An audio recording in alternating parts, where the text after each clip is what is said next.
Aujourd'hui, on va parler d'énergie et d'économie. D'énergie? Comment ça? Tu vas nous parler du prix du pétrole? Oui, non. Il existe grosso modo 8 manières de produire de l'énergie pour faire fonctionner nos économies. On peut faire brûler du pétrole, du gaz ou du charbon, ce sont les énergies dites fossiles. On peut aussi faire brûler du bois, fissionner des atomes d'uranium, utiliser de l'eau et la gravité, c'est le principe des barrages. Et puis on peut aussi utiliser l'énergie du vent et les rayons du soleil. Pourquoi t'as pas mis l'électricité?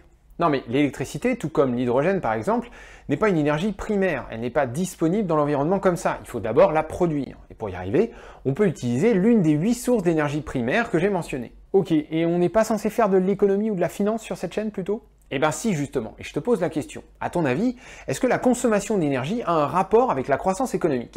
La situation d'abondance dans laquelle les pays développés se trouvent, le fait de posséder tout un tas de machines qui font une grande partie du boulot à notre place, ne serait-il pas lié à la disponibilité et à l'utilisation massive d'énergie?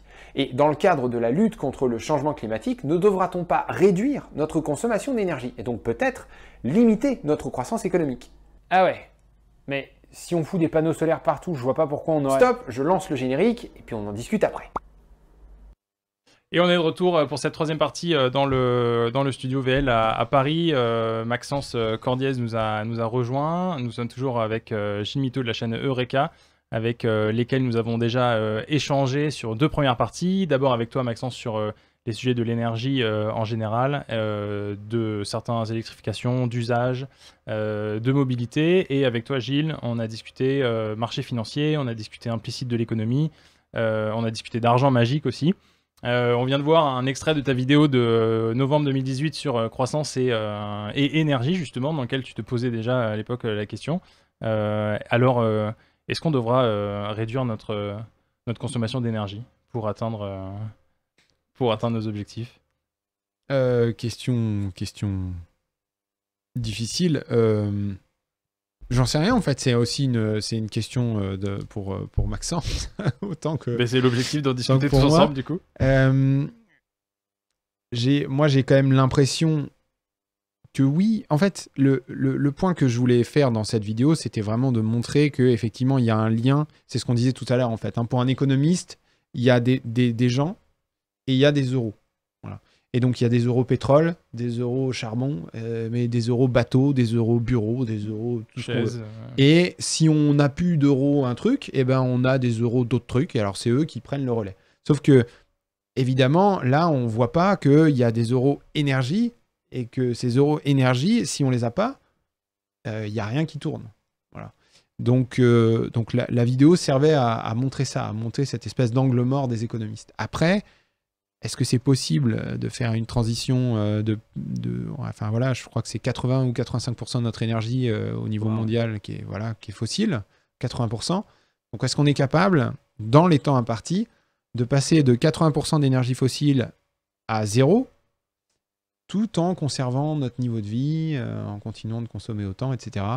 Je crois qu'on a déjà un peu répondu à la question tout à l'heure. Toi, qu'est-ce que ça t'évoque, Maxence, ce sujet-là? Alors il y a deux éléments de réponse. Il y en a un qui est plus facile à entendre que l'autre. Le premier, c'est que l'énergie a un prix physique aussi.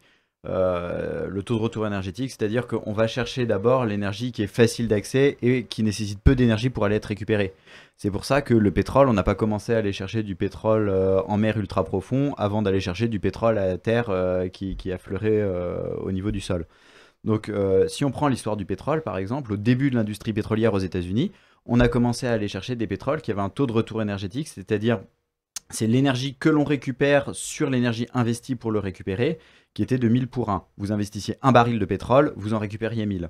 Et progressivement, ce taux de retour énergétique a diminué au fur et à mesure qu'on a dû aller chercher que les réserves les plus accessibles se sont épuisées, qu'on a dû aller chercher du pétrole de moins en moins accessible, à terre mais un petit peu plus profond, en mer plus profond, et maintenant des pétroles non conventionnels. Et si on regarde l'évolution de ce taux de retour énergétique pour le pétrole, par exemple, il y a quelques années, alors j'ai pas de chiffres plus récents sous la main, il y a quelques années, en 2014, en moyenne mondiale, il était de 20 pour 1. Donc on avait significativement diminué. Sachant qu'il y a encore des gisements qui ont des taux de retour énergétique un peu plus élevés parce qu'ils sont plus anciens, comme en Arabie Saoudite où on est à 100 pour 1. Les pétroles de schiste américains qu'on exploite depuis 10 ans et qui ont pris le relais du pétrole conventionnel qui stagne ou décline depuis une dizaine d'années, eux c'est 7 pour 1. et les pétroles issus de sable bitumineux, c'est 4 pour 1. Donc en fait, on a un déclin comme ça des taux de retour énergétique qui font que même si on remplace aujourd'hui un baril de pétrole ancien, un baril de pétrole conventionnel issu d'un ancien gisement par un baril de pétrole de schiste, par exemple, on est déjà en déclin énergétique. Et en fait, toute la difficulté de la transition, ça va être d'aller vers des énergies qu'on avait choisies parce qu'elles étaient très rentables physiquement. On récupérait du pétrole qui a déjà sa fonction de stock, qu'on n'a pas besoin de synthétiser, il est disponible, liquide, il est facilement manipulable, il contient beaucoup d'énergie par des énergies qui sont beaucoup moins faciles à manipuler. Une éolienne par exemple, elle va capter une source d'énergie diffuse qui est peu dense, donc il va falloir concentrer, ça demande plein de matériaux pour ça. Cette énergie n'est pas pilotable, donc il faut apprendre à soit la stocker, soit l'utiliser quand elle est disponible, donc il y a tout un tas de contraintes en plus. Et si on veut compenser ces contraintes, ça demande de l'énergie. Donc déjà, il y a cette limite-là qui fait que les combustibles fossiles ne seront pas remplaçables à un coût équivalent. Et donc à un coût équivalent, ça veut dire que si les nouvelles énergies coûtent plus cher, on fera moins de choses à côté et donc on consommera moins d'énergie. Et le deuxième aspect qui est peut-être un petit peu plus philosophique, c'est que l'énergie, comme on l'expliquait tout à l'heure, c'est ce qui quantifie le changement. Et donc, même si on admettait qu'on avait une énergie magique, du pétrole magique, avec un robinet qui ne peut pas s'épuiser et le pétrole n'a aucun impact sur le climat, ça ne résoudrait pas nécessairement non plus notre problème parce que, comme je le disais, l'énergie, c'est ce qui quantifie le changement et ça nous permet de modeler l'environnement comme on le veut. Sauf que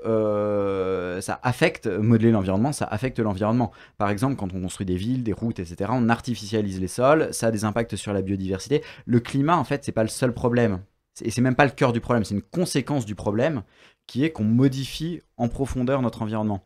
Et donc même si on avait un bouton magique pour le climat, en fait il y aurait une autre rétroaction qui pourrait être l'épuisement d'autres matières, qui pourrait être la biodiversité, qui viendrait quand même nous rappeler à l'ordre à terme. Donc même si cette énergie magique qui n'existe pas existait, ça résoudrait en fait pas le problème non plus. Oui, ça le repousserait un peu.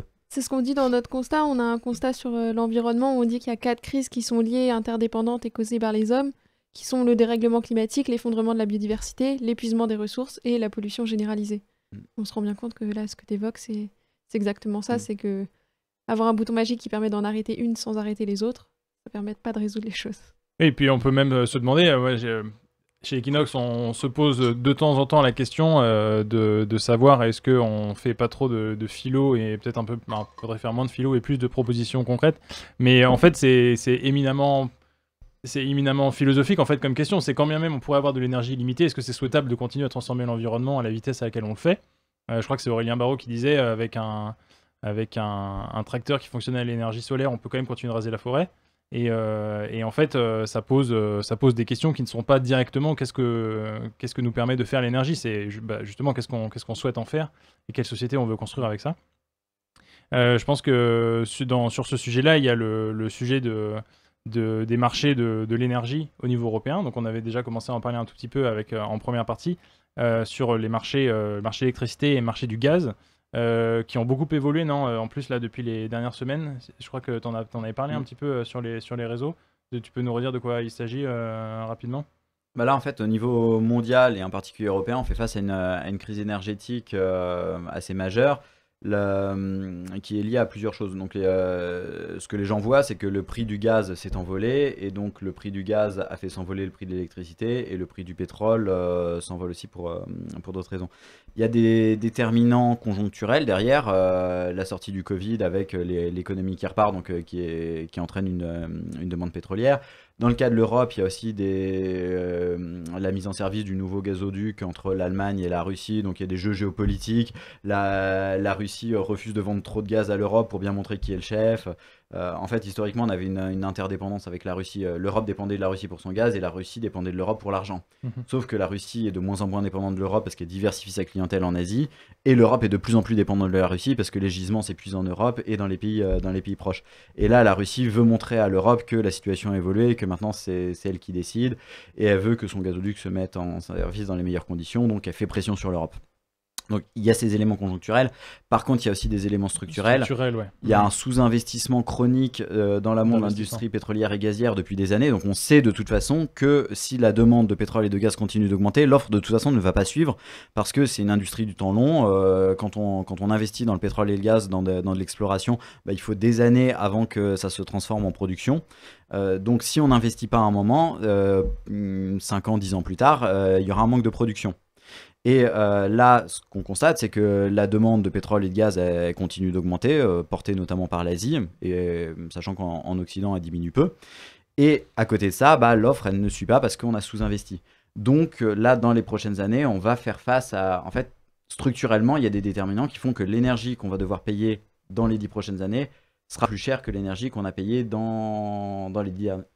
L'énergie qu'on va payer dans les 10 prochaines années sera plus chère que celle qu'on a payée dans les 10 dernières années. Et de toute façon, un monde en contraction énergétique, on appelle ça comme ça, risque de coûter plus cher. Est-ce que toi, ça te choque que ces variations de prix sur l'énergie soient, entre guillemets, inéluctables, avec la structure qu'on a aujourd'hui des marchés financiers, notamment ceux qui gèrent l'énergie? Alors, j'ai l'impression qu'il y a des déterminants qui sont... un peu différent. Si on parle de prix du pétrole, moi, c'est ça que je connais le mieux. Effectivement, ce qui est assez terrible avec les prix du pétrole, c'est que c'est éminemment spéculatif. C'est-à-dire que c'est vraiment des financiers qui se grattent la tête en se disant est-ce que j'achète, est-ce que je vends? Et les raisons pour lesquelles ils le font sont parfois des raisons qui sont... réalistes, réels, quoi, où ils vont se poser des questions sur l'offre, sur la demande, sur comment elle risque d'évoluer. Mais c'est aussi des déterminants qui sont de l'ordre de, plutôt que de me poser la question, moi, de ce qui va se passer, il faut que j'essaye de comprendre comment lui, à côté de moi, va analyser la situation, et il va falloir que je fasse comme lui. Ou comment la majorité va analyser la situation, et je vais suivre la majorité, parce que c'est comme ça que je gagne de l'argent sur les marchés financiers. Ça sert à rien d'avoir raison contre les marchés. C'est la masse qui détermine là où s'en va le prix. Donc, mieux vaut se rallier à la masse toujours. Et donc, du coup, il y a ces déterminants-là qui font que parfois, les prix peuvent partir dans un sens ou dans l'autre, simplement parce qu'il y a une croyance qui s'empare des marchés que les autres sont d'accord avec ça. Et comme je crois que les autres sont d'accord avec ça, je le fais aussi. Mais puisque je le fais, je participe à le faire. Et ça se trouve, personne n'est d'accord avec ça. Juste, il y a une espèce d'appel. Il y a un effet d'entraînement. Voilà, il y a un effet Donc ça c'est un truc très, très irrationnel et très... C'est difficile de se dire que notre monde tourne autour de ça, est déterminé par ça, surtout pour des choses aussi importantes que le prix des matières premières. Surtout maintenant, vas-y. Peut-être pour compléter, en plus, ces croyances-là s'intéressent au flux et pas aux réserves. Donc, ce qui va intéresser le spéculateur, c'est de savoir s'il va y avoir un manque à court terme ou un surplus à court terme. Par contre, l'état des réserves et la prospective à 5, 10, 15, 20 ans, ça, c'est pas du tout pris en compte. Donc, en fait, vous pouvez avoir un état des réserves qui est très préoccupant et par contre, un prix du pétrole très bas parce que le marché est bien alimenté. Et donc, par contre, quand l'état des réserves va vraiment contraindre le marché, le prix va s'envoler. C'est ce qui s'est passé en 2008 avec le pétrole conventionnel. Donc, il n'y a vraiment pas de lien entre la physique et le marché n'a aucun aspect prédictif sur ce qui va se passer à moyen terme. Il ne faut pas s'attendre à ce que si on s'approche du pic pétrolier, par exemple, le marché augmente tranquillement sur 20 ans pour l'annoncer. Ce n'est pas du tout ce qui va se passer.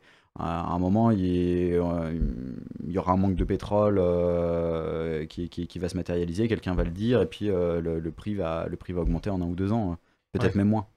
Il y a aussi un aspect intéressant sur le prix du pétrole, c'est le fait de voir que comme le pétrole est si déterminant dans le fonctionnement de l'économie, quand le pétrole est trop cher, l'économie n'arrive pas à s'offrir le pétrole nécessaire et donc du coup a tendance à ralentir. Mais comme l'économie ralentit, elle demande moins de pétrole et comme elle demande moins de pétrole, on arrive à en produire plus et donc du coup l'offre devient supérieure à la demande, donc le prix baisse. Mais comme le prix baisse, du coup, l'économie repart. Comme l'économie repart, elle demande plus de pétrole et du coup, l'offre n'arrive plus à suivre, donc le prix monte. Et donc, c'est systématiquement un mécanisme où ça baisse, ça monte, ça baisse, ça monte. Et en fonction de moi, en tant que spéculateur, je me projette à 5 ans, enfin à 1 an ou à 2 ans. eh ben, je peux être en haut du cycle ou en bas du cycle, donc parier soit vers la hausse, soit vers la baisse. quoi. Jusqu'à ce que structurellement, en fait, on décide plus de... Et sachant que le pari que je fais, moi, en me situant dans 2 ans, impacte le prix de maintenant. C'est-à-dire que moi, en pariant que dans 2 ans, le prix sera à la baisse, ben, je vends un contrat, et en vendant un contrat, je participe à faire baisser maintenant. Donc, voilà, on s'embrouille. Et ce que Gilles explique, en fait, on le voit très bien aujourd'hui avec le gaz notamment, parce que le gaz a atteint un prix très élevé. Il a même dépassé le prix du pétrole à certains moments ces derniers mois. Et donc le prix élevé de l'énergie commence à détruire de la demande. Là par exemple, en début de semaine, il y a Glencore, une entreprise suisse qui a des usines un peu partout, qui a annoncé la fermeture d'une usine en Italie en disant que le prix de l'énergie était trop élevé et qu'elle la redémarrerait quand le prix de l'énergie diminuerait de façon significative. Pareil, il y a pas mal d'usines d'engrais. Le méthane, le gaz, c'est une matière première pour fabriquer des engrais. Il y a pas mal d'usines d'engrais qui se sont arrêtées parce que le prix du gaz est trop élevé. Donc ça détruit de la demande.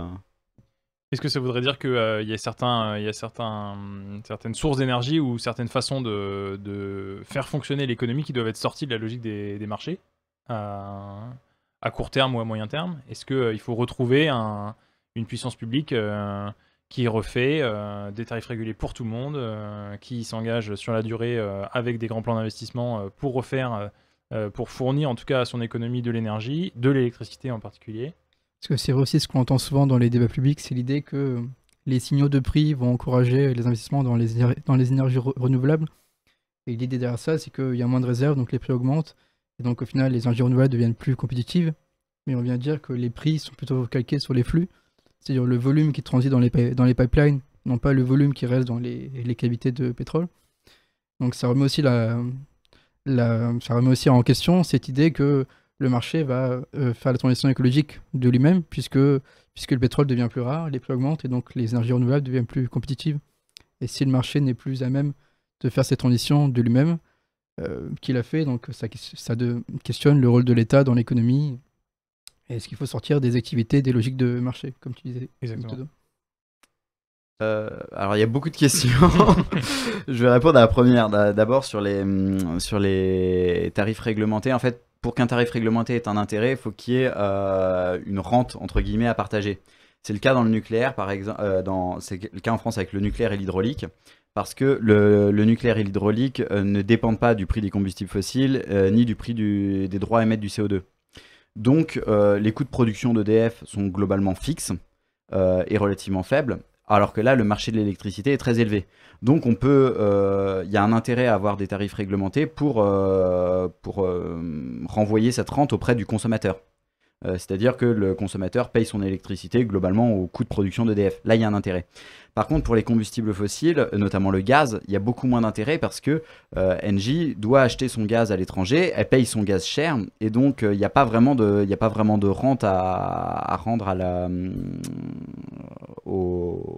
aux consommateurs. Ce serait différent si on avait une grosse production de gaz en France, par exemple, et donc là, l'État pourrait dire à Engie, bon, bah, combien ça te coûte d'extraire ton gaz, et bah, tu vendras à la population française ton gaz au coût d'extraction. Mais c'est pas du tout le cas. Engie achète son gaz à l'étranger, et donc là, on est soumis en fait au prix de marché. Donc les tarifs réglementés peuvent jouer quand il y a quelque chose à se répartir. S'il n'y a rien à se répartir, on peut y voir des avantages pour les geler à certains moments, lisser des variations, mais c'est beaucoup moins intéressant. Alors plus généralement, pour essayer de... C'est vraiment une question complexe parce que en fait, notre monde est tellement compliqué qu'on a énormément de mal à savoir ce qui se passerait si on changeait un truc aussi élémentaire que le prix des matières premières défini sur les marchés. Alors, il y a peut-être des économistes qui ont bossé là-dessus. Il y a peut-être notamment de la recherche historique à faire pour savoir comment ça se passait avant et peut-être essayer de voir si ça a marché différemment. J'avoue que je sais pas, donc je saurais pas dire, mais il y a des idées de se dire, bah, quelque part, pour la production d'énergie, on considère qu'il y a un coût moyen, voilà, en dessous duquel c'est pas possible de produire du pétrole, donc en dessous duquel le prix ne peut pas aller, ce qui serait une barrière à la baisse sur le prix du pétrole sur les marchés, et également un prix à la hausse où on dit, bah là, c'est l'économie qui n'est pas capable de faire quoi que ce soit, de fonctionner correctement avec un prix du pétrole au-dessus de cette limite-là, et de dire, mais là encore une fois, c'est de la contrainte réglementaire, et en plus il faudrait que ça s'applique au niveau international, donc je sais bien que c'est... Voilà, mais de dire, bah voilà, vous avez des marchés qui s'appliquent entre ces deux bornes. Alors allez-y, vous pouvez spéculer, ça peut monter, ça peut baisser, mais quand ça touche la borne inférieure, ça peut plus descendre, et quand ça touche la borne supérieure, ça peut plus monter. Voilà. Alors, c'est un truc que je propose comme ça. Je sais pas si quelqu'un a déjà réfléchi à ça. Peut-être que c'est une énorme connerie, hein, donc attention. C'est juste un truc qui me vient comme ça. Pas de la science ou quoi, ça n'est que mon avis. Mais je vois pas pourquoi, a priori comme ça, je vois pas pourquoi ça pourrait pas être quelque chose d'envisageable. Bon, nous, on avait aussi d'autres propositions hein, sur le sujet de l'économie et du fonctionnement des marchés en général, et ce sera l'occasion d'un prochain live d'en rediscuter plus en détail. Je pense que le dernier sujet qui va nous occuper, c'est finalement la place des énergies fossiles dans les actifs des banques, qui a été identifié par un certain nombre d'acteurs et d'instituts de recherche et d'organisations comme un des principaux points bloquants à la transition finalement. Là, j'ai sous les yeux que l'Institut Rousseau, avec leur recherche postule et démontre que sur les 11 principales banques de la zone euro, il y a plusieurs centaines de milliards d'euros d'actifs qui sont liés aux énergies fossiles, et ça représente quasiment la totalité de leurs fonds propres. Et donc en fait, quand on parle de financer la transition, on parle aussi de la survie de certaines organisations, en particulier celles qui financent ces capacités à transitionner. Or, comme toute organisation, elle œuvre aussi pour sa survie finalement. Et donc, comment sortir de cette impasse, finalement, où ces emprunts sur ce financement des actifs fossiles par les grandes banques et les liens avec les marchés financiers menacent, comme on l'a vu hein, avec toi, Mathieu, la stabilité des marchés, finalement. Oui, d'autant plus qu'on a dit que le marché semblait limité pour résoudre de lui-même la crise écologique. Donc ça veut dire que l'État va devoir essayer de faire une transition énergétique, donc de contraindre certains acteurs à faire une transition. Et ça peut faire craindre que le prix des actifs fossiles qui sont détenus dans les bilans des banques diminue. Donc les banques perdent de l'argent, et s'ils en perdent trop, ils risquent carrément de faire faillite. Donc la question, c'est comment on fait en sorte que les banques ne s'opposent pas à la transition énergétique de peur de faire faillite. Donc qu'est-ce qu'on fait des actifs qui sont au sein de ces banques? Gilles, si tu as une proposition. Alors, pour bien expliquer le truc, hein, c'est ça, c'est une banque, ça possède plein de choses, et donc des titres financiers, et donc quand la valeur des titres financiers possédés par la banque diminue, ça met la banque dans la panade. Voilà. Et elle ne peut perdre que sur l'ensemble de ce qu'elle possède. À partir de 10% de pertes, la banque met la clé sous la porte. Donc, 10%, c'est pas beaucoup. Et la question, c'est, sur l'ensemble de ce que les banques possèdent, il y a combien de milliards qui sont des actifs fossiles qui peuvent potentiellement, effectivement, perdre de la valeur si jamais on fait une transition énergétique très volontaire. Et du coup, on se dit, toutes les raffineries, elles vont plus servir à rien. Donc, du coup, ça va valoir zéro, tout ça. Mais tout ça, c'est plus ou moins possédé par les banques parce que les banques ont fait des crédits pour financer la construction de ces infrastructures. Et donc, du coup, si ces infrastructures ferment, ça vaut zéro. Les actifs financiers valent zéro. Et donc, du coup, ça fait perdre de la valeur à ce que la banque possède. Et est-ce que, du coup, la banque reste en activité après cette perte très importante? Et si ce n'est pas le cas, est-ce que les banques n'ont pas intérêt, du coup, à pas faire la transition parce qu'elles ne veulent pas faire faillite, tout simplement? Donc là, ce qu'il faut dire, c'est que d'abord, cette recherche, donc moi j'ai participé à l'élaboration de ce rapport. D'abord, ce qu'il faut dire, c'est qu'on n'a pas d'informations précises sur les actifs possédés par les banques. Donc aujourd'hui, il y a un système de régulation où la banque est obligée de dire ce qu'elle a dans ses comptes, mais elle est obligée de le dire d'une manière, d'une certaine façon, elle doit utiliser un langage qui parle aux financiers. Or, les financiers, ils s'en moquent de savoir si derrière c'est une raffinerie ou n'importe quoi d'autre. Eux, ce qu'ils veulent, c'est simplement qu'on leur parle de risques financiers. Donc, la manière dont les données sont agrégées font qu'on n'est pas forcément capable de lire finement exactement combien il y a d'actifs financiers dans le bilan d'une banque. Donc, nous, ce qu'on a fait, c'est vraiment une estimation. On a utilisé les données qu'on avait et on a essayé d'estimer. Mais clairement, il faudrait plus de transparence de la part des banques déjà, une nouvelle façon de communiquer sur les actifs détenus par les banques pour qu'on puisse savoir exactement à quel point les banques sont exposées. Et ensuite, qu'est-ce qu'on fait pour éviter que les banques fassent faillite si jamais ces montants sont trop élevés? Effectivement, notre étude suggère que les montants sont quand même très élevés. Eh ben, il y a plein de façons de... Encore une fois, en finance, il y a des milliers de façons de faire. On peut être très inventif.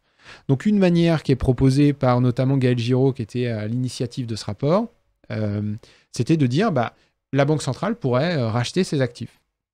Donc, pour l'instant, les actifs financiers ils sont dans les bilans des banques. La Banque centrale arrive et dit voilà, ça vaut combien? Ça vaut 150. Je vous le rachète pour, mettons, 130. Il y a une petite décote quand même, histoire de dire aux actionnaires vous perdez un peu de sous sur le truc parce que c'est quand même pas raisonnable de continuer de financer des industries fossiles alors qu'on veut faire une transition énergétique. Bon, mais je vous rachète cet actif. Et maintenant, si cet actif vaut 0, c'est la Banque centrale qui perd quelque chose. Mais comme la Banque centrale est absolument immunisée contre toute forme de faillite, puisqu'elle a la planche à billets ultime, elle fabrique toute la monnaie du monde qu'elle souhaite, ça lui fera absolument rien, aucun dommage. Par contre, ça évite que les banques soient pris dans l'engrenage, et du coup, ça fait que les banques peuvent se dire, ok, si maintenant j'ai plus ces espèces de cancer, de métastase dans mon bilan, je peux me mettre à fond à financer la transition énergétique, puisque j'ai plus rien à perdre à ce qu'elle se fasse. Voilà, je sais pas si j'étais clair.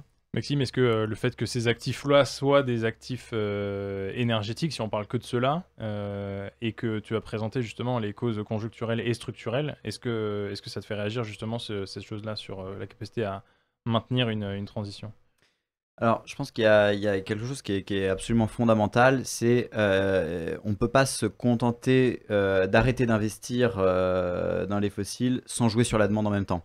Et ça, c'est le problème qu'on a connu jusqu'à maintenant et qu'on connaît encore. C'est toujours plus facile de dire on va arrêter d'investir dans le pétrole parce que ça permet de faire des annonces et on voit pas tout de suite l'impact. Par contre, si on joue pas sur la demande en même temps, on prépare une pénurie. Et c'est ce qu'on a fait jusqu'à présent. Donc, réduire les investissements dans les combustibles fossiles, c'est important. Mais il faut aussi investir dans d'autres choses et il faut aussi jouer sur la demande. Ça va être un aspect extrêmement difficile mais essentiel de la transition. C'est qu'il faut réussir à maintenir une adéquation offre-demande sur les principales énergies et matériaux. Pendant qu'on modifie complètement le système. Et ça va être extrêmement, extrêmement difficile. Et si on n'y arrive pas, il risque d'y avoir potentiellement des surplus, mais ça va pas être trop le problème. Et en plus, il y a peu de risque d'en avoir. Par contre, il risque d'y avoir des pénuries, et c'est ce qu'on voit actuellement avec le pétrole et le gaz. Et est-ce que, alors moi je pose une question là, est-ce qu'il n'y a pas eu des pénuries justement au moment des chocs pétroliers? Et donc, est-ce qu'il n'y a pas eu justement une gestion de ces pénuries en disant, alors attention, ça c'est prioritaire, donc ça récupère le pétrole, ça c'est moins prioritaire, donc si on n'a pas assez, c'est là où le pétrole ne va pas. Tout à fait, enfin, ça on l'a bien vu par exemple en France, quand on regarde la consommation de fuel domestique pour se chauffer, on voit que après 2008, elle a fortement chuté parce que clairement, les gens avaient encore besoin de leur voiture, donc ils ont continué à utiliser des voitures à pétrole. Par contre, ils avaient d'autres options pour se chauffer. Et donc, il y a pas mal de gens qui ont abandonné leur chaudière à fioul parce que le pétrole coûtait très cher. Donc, effectivement, quand le prix augmente, il va y avoir de la destruction de la demande. Là où on peut faire différemment, on va substituer. Et on peut faire différemment sur beaucoup d'aspects ou... Ça dépend. Sur le transport, sur le fuel, c'est facile parce qu'on peut chauffer avec d'autres choses. Alors le problème, c'est qu'il y a eu un gros report sur le gaz. Idéalement, il faudrait faire plutôt un report sur de l'isolation plus des pompes à chaleur. Mais il y a des sujets qui vont être beaucoup plus difficiles, le transport notamment. Le transport léger, il y a le véhicule électrique qui présente un potentiel intéressant, mais il y a quand même des contraintes sur les matériaux qui font que on ne pourra pas se contenter de substituer de façon transparente des gros véhicules pétrole par des gros véhicules électriques. En fait, le véhicule électrique, c'est une partie de la solution dans une évolution beaucoup plus générale des transports avec moins de véhicules individuels, d'autres formes de mobilité, des mobilités partagées, des mobilités non motorisées. Enfin, il y a vraiment un énorme sujet dont le véhicule électrique est une petite partie. Et après, il y a des choses qui vont être beaucoup plus difficiles à décarboner. Un avion sans pétrole, c'est extrêmement difficile. Et là, je parle pas de faire voler un avion avec des diplomates une fois par mois pour traverser la planète, c'est pas le problème. Ça, on peut le décarboner sans trop de problème. Le truc, c'est si on veut garder un petit peu plus d'avions que ça, en fait, ça devient très compliqué. Et très compliqué, ça veut dire très cher. Et c'est vrai que finalement sur cette note de un monde qui va peut-être coûter plus cher, tu voulais rajouter une dernière phase rapide de conclusion? Ouais, et un autre usage du pétrole dont on parle très peu, c'est la pétrochimie. C'est l'un des usages du pétrole, sinon l'usage du pétrole qui augmente le plus. Et là, pour le coup, le pétrole est utilisé en matière première pour ses molécules carbonées. Et donc ça, il n'y a pas de substituant direct actuellement. Et donc si on veut préserver la santé telle qu'on la connaît, pour ne parler que de cet usage-là de la pétrochimie, il va falloir faire des choix de priorité. Et c'est justement ce à quoi Equinox va essayer de s'atteler avec d'autres organismes et d'autres institutions qui ont déjà réfléchi sur ce sujet-là, en tant que parti politique qui se préoccupe de faire vivre la démocratie et surtout de proposer le fonctionnement d'une société à moyens physiques limités. On essaye de proposer, en tout cas pour l'année 2022, des pistes de solutions et puis une société désirable à venir. Merci beaucoup Maxence Cordier et Gilles Miteau de la chaîne Eureka de nous avoir rejoints pour ces rencontres d'aujourd'hui. N'hésitez pas à suivre Equinox sur les réseaux sociaux, à vous abonner pour découvrir les dernières vidéos et surtout n'oubliez pas que les défis du 21e siècle doivent se faire avec de nouvelles idées, de nouvelles personnes et de nouveaux lieux pour en discuter. L'avenir croit en nous et merci beaucoup, à la prochaine.